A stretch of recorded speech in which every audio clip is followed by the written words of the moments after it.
meters! Projection, 37 degrees! 37 degrees! Fire!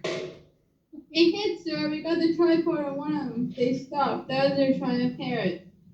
Quick, shift range. Prepare to fire. Go, 30 meters! 30 meters! Projection, 27 degrees! 27 degrees! Fire! Can't see the shell answer. The smoke's coming near.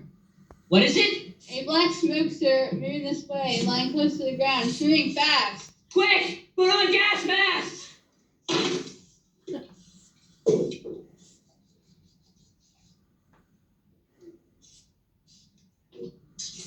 Okay, get ready to fire.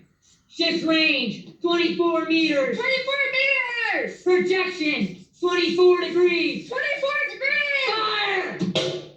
Still can't see, sir. The smoke's coming near. Quick, get the range.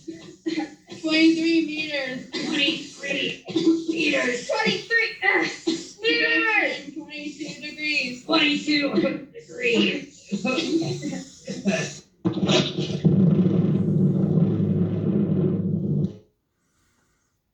Army bombing plane VA-43 off Bayonne, New Jersey. This is Lieutenant Vogt commanding 8 bombers, reporting to Commander Fairfax, Langham Field. I repeat, this is Vogt reporting to Commander Fairfax, Langham Field. Enemy tripod machines now